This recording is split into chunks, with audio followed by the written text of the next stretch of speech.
Voltei, pessoal, agora com a Constituição na mão aqui para a gente tratar dos limites, né, ao poder constituinte derivado reformador. E eu vou ler, primeiramente, o artigo 60, parágrafo 1º, que diz assim: a Constituição não poderá ser emendada na vigência de intervenção federal, de estado de defesa ou estado de sítio, né?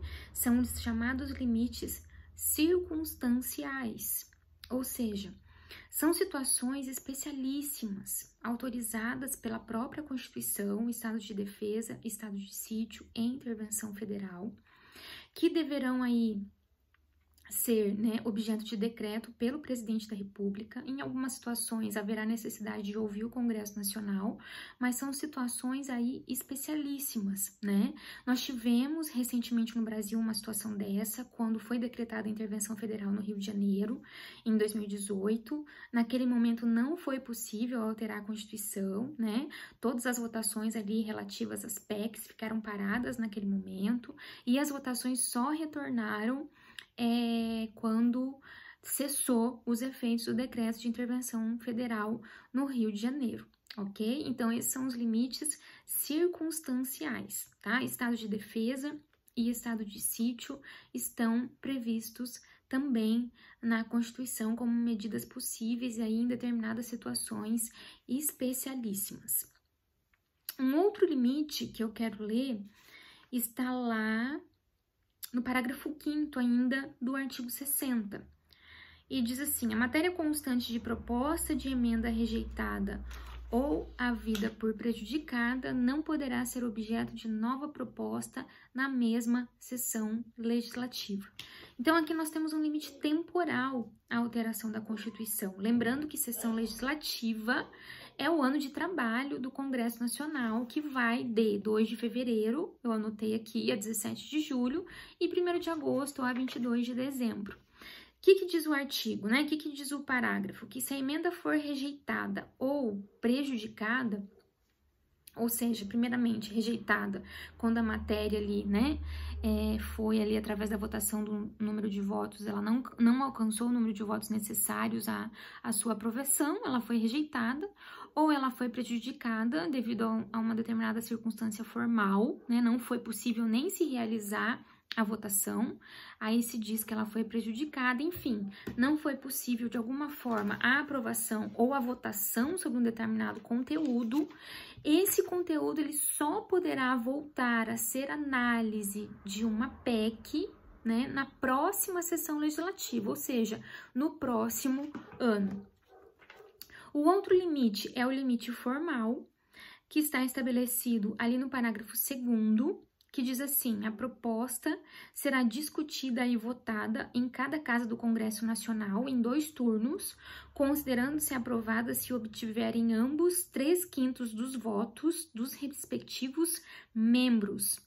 Quando a gente fala em limite formal, nós estamos falando de procedimento, né? Quando a gente fala em forma, a gente está falando de procedimento.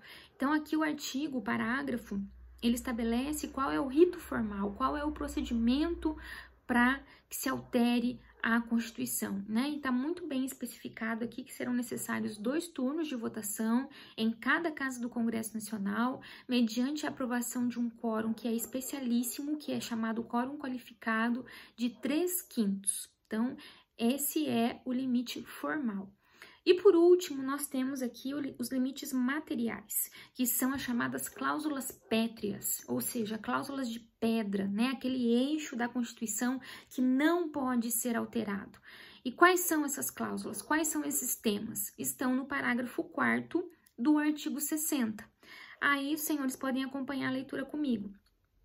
Está escrito lá: não será objeto de deliberação a proposta de emenda tendente a abolir, primeiro, a forma federativa do Estado, né? O artigo 1º da Constituição afirma expressamente que a República Federativa do Brasil, ela consiste na reunião de estados, e essa reunião, ela é indissolúvel, né? Não é possível a separação. Nós estamos organizados em forma de federação, um conjunto de estados membros que têm autonomia, mas não tem soberania. Quem detém a soberania é a União, né? O segundo ponto, a segunda cláusula pétrea, o voto direto, secreto, universal e periódico.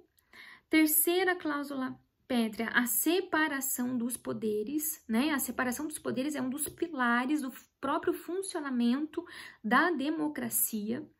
E por último, nós temos ali como cláusula pétrea os direitos e garantias individuais, que segundo o entendimento da maioria dos doutrinadores, estão inclusos aqui não somente direitos e garantias individuais, mas de forma geral, todos os outros direitos fundamentais, né? Inclusive os direitos sociais.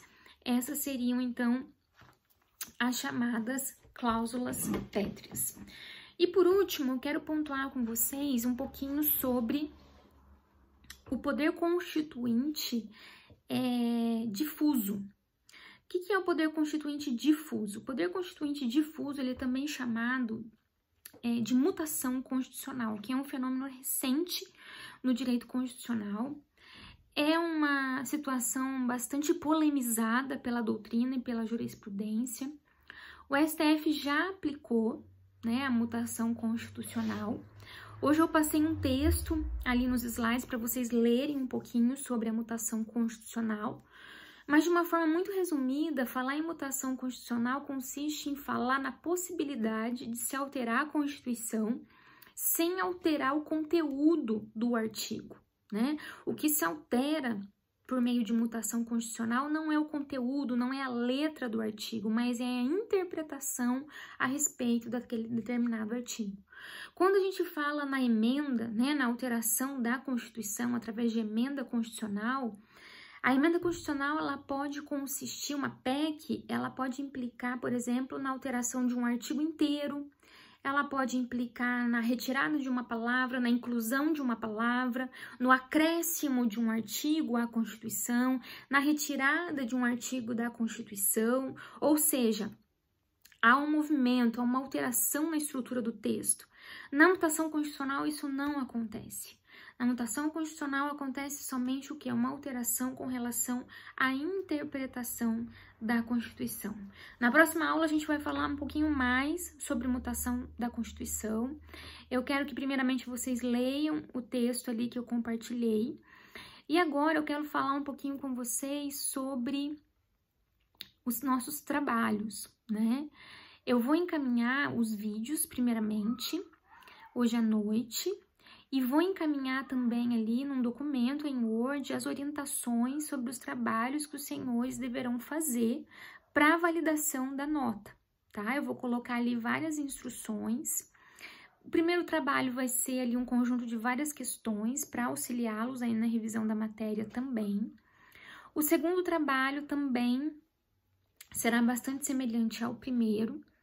E o terceiro trabalho, ele consiste numa dissertação, uma redação, onde eu coloquei ali alguns pontos importantes, algumas notícias importantes para que os senhores leiam e escrevam dentro da perspectiva, analisando, né, a perspectiva com o olhar do direito constitucional, analisando ali aquele conjunto de notícias a respeito da situação atual que nós estamos vivendo aí com relação ao Covid-19, quando o próprio Poder Público Federal decretou o estado de calamidade pública, e vários estados têm feito isso, vários municípios têm feito isso, e nós vamos analisar esse fenômeno da calamidade pública com o olhar do direito constitucional, e é isso que os senhores deverão fazer ali no terceiro e último trabalho, que será necessário para validar a nota de vocês. Ok? Eu fico à disposição a partir das 19 para quaisquer dúvidas que surgirem.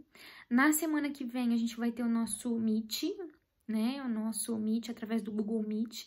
Então, a partir da semana que vem aí, os senhores deverão estar preparados com a internet a partir das 19, que nós teremos o nosso encontro virtual, né? Ao vivo e virtual. Ok? Qualquer dúvida eu vou estar lá à disposição a partir das 19 na sala virtual. Gente, até mais! Tchau, tchau!